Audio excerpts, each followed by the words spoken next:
I told him I didn't have time. This wasn't my skill set. Mac deserved better. Quite plainly, he was unmoved by my laundry list of excuses. Time was passing, and Mac was floundering. They said he could return the following school year, but what would that look like for an eighth grader with a target on his back who'd been on a year-long hiatus from learning? How much bread do you have? Honestly, I didn't have much, and what I did have wasn't the good kind of bread. With great hesitation, I held out my slice and a half of bad bread. Wasting no time, God snatched it up, making a feast of scraps. To break the ice on our first day, I asked the shy guy staring at my dirty floor a question. Who is Mac? A kid who makes lots of mistakes, he answered. The narrative was taking root. It doesn't take long. We got to work watching YouTube videos on the travails of 7th grade math. On more than one occasion, I corrected his work, only to find out he had been right all along. Math? It's the worst. We read The Outsiders along with short stories and poems by Langston Hughes. When there was time, we'd move to the living room and I'd read a chapter of Tuck Everlasting aloud.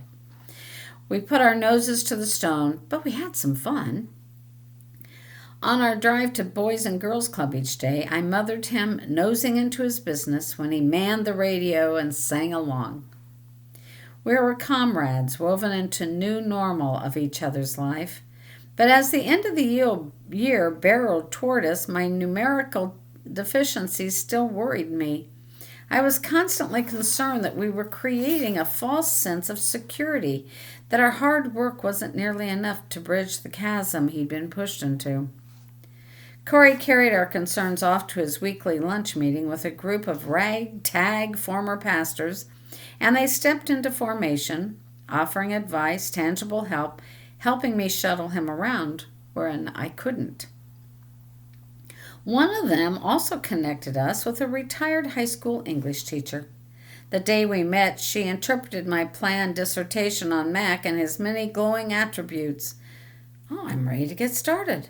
I don't need to know anything else about him. I've kept my schedule open since retiring, knowing that God would bring along the right opportunity. I don't need to think it over. This is it. Do you think this made me weepy? You know me too well. Though math was still woefully within my jurisdiction, every Tuesday and Thursday thereafter I gratefully passed Mac off to an expert equipped to disciple him in ways of grammar and reading comprehension. Another influential member of our community showed up at my door unexpectedly soon after. He ended our conversation with this. If we would just all do the one thing we're wired to do, the world would be a different place for our neighbors. The second he walked out the door, I scrambled for a pen and wrote it down. Days later, thanks in part to a man who had never even met Mac, the school contacted me to say they had a new system in place to better meet the needs of students like him. Finally, together we were getting somewhere. When I was a kid, my church had a prayer chain system in place in which urgent concerns were strung from telephone line to telephone line into a safety net of unquestionable caring. I will never discount the power of prayer, but pairing it with physical action is infinitely better. I was bearing witness to the church in action, lifting up one of its own and carrying him to safety. It's true that it takes a village to raise a child, but it goes both ways. Sometimes it takes a child to raise up a village, shining light on its shared purpose to work for the sake of each other. In the book of Joshua, we read a dramatic tale of conquest, spies, and out of the way in, the woman inside, Rahab, who chose to meddle in the affairs of Joshua's two undercover agents, hiding them from the king of Jericho at the risk of her own peril. She had her reasons for getting involved, but above all, she believed in the power of the Lord who made made a dry path through the sea for the Israelites. Adequately terrified by the magnitude of such power, she determined to stay on the right side of it. You might say Rahab had a robust fear of the Lord. So, with a clear view of what was at stake, she chose to stand against the regime and with those God stood with. I imagine she didn't feel peace about this plan to collude with spies who sought to destroy her people. I'm guessing she was a ball of jangled nerves, experiencing anxiety-related bathroom issues and second-guessing herself. At any rate, she struck the deal, held up her end of it, hanging a scarlet thread from her window as the terms dictated. Most Bible translations refer to Rahab as a prostitute or harlot. Others make a case that this label is unfair. I personally think it's enough to call her a human, doing her best in spite of the hardships and occasionally leaving a trail of wreckage. Isn't that true for all of us? God stationed Rahab in Jericho for a reason and with specific work to do. The same's true for you and me. The day will never arrive that I'm not astonished by God's eagerness to carry out his plans through the likes of us. His methodology for getting things done is a head-scratcher for the ages.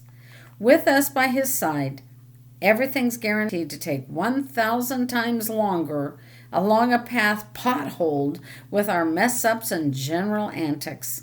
It would be so much more efficient to just do it himself while we were napping or something. He doesn't tire of us. He doesn't write us out of the script or make rash decisions for our fate. He hitches his glory to our ruin and keeps on trucking, delighted by every tiny step we make in the right direction. When Calvin was a baby, he was hesitant and fearful about the task of walking. He cruised around the coffee table for months on end, with all hands on deck. Now and then, though, he felt a surge of bravery, pulling his hands off the tabletop and throwing them in the air for no more than 1 second. Every time we lost our minds cheering, we thought he was the bravest baby we'd ever imagined. I picture God doing that with us. Tapping the image of God's love to my mirror, how could I see anyone as beneath my enthusiastic optimism and inviting support? Centuries after Joshua conquered Jericho with Rahab's help, James would point back to her as a reminder that just as the body is dead without breath, so also faith is dead without good works. Rahab, an ordinary woman with a complicated story of her own, ended up forming part of the lineage of King Jesus. His is a family tree shaped entirely of common people, which is to say hot messes, epic failures, disaster-prone, the chronic foot-and-mouthers, and the surly, the cynical, the greedy, the short-fused, the undisciplined, the smack-talkers, the arrogant, the passive aggressors, the codependent, and the ones who are incapable of taking their socks off without turning them into an inside-out ball of overripe foot odor. True, we have our upsides, but we're also sort of the worst. Persistently, I neglect to love God with my whole heart, yet his eye remains glued to this sparrow. He's right here, out on the limb with us, where he could have just watched us from the sky. Our eyes are conditioned for dimly lit places. Waking up to what's happening around us and choosing to step into it will be uncomfortable, maybe forever. It will be unpopular, maybe forever. But it will move inside us, this awakening at the speed of biology. Cells dividing, truth conquering lies, overcoming what must die in its place. The good news is that Jesus waits for us somewhere in the trenches, in the skin and hair and unfamiliar scent of wanting. He's already there in the thick of it. And should we decide other people are not our problem, we owe it to ourselves to acknowledge that we're trading our perceived safety and comfort for an encounter with a holy God who continues to hold us close despite our own versions of expulsion notices, rap sheets, and handcuffs. It's a new year. Mac is back in school as an 8th grader. You should have seen the pride on the mom's face at the glowing reports of his teachers at conferences. He's funny. He's engaged. He's got a knack for math. We weren't a bit surprised. Still, the road feels rocky. For an 8th grade boy, unfairly labeled high risk, the constant scrutiny is a storm cloud just overhead. Not a day goes by that I don't smell rain. I don't miss him at my kitchen table, but that's only because he's become one of Calvin's best friends in our home often, rapping and dancing in the basement, eating hot dogs, hot Cheetos, hot wings with my kids. This Christmas, he joined us on stage at church and read his Advent lines with dignity and courage. Stay gold, he says sometimes as he's leaving, a reference to Pony Boy Curtis and our time spent with him under last winter's bleached out sky. This is my prayer, that as we look around and locate pain, widening our scope when necessary, we'll have the guts to take swift action. I pray we'll all go down together, arms linked, hoarse from shouting on behalf of those found at the short end of justice. I pray that down at street level, we'll feel the tremor of God's power and decide once and for all that our feet are made for low places and worthy battles.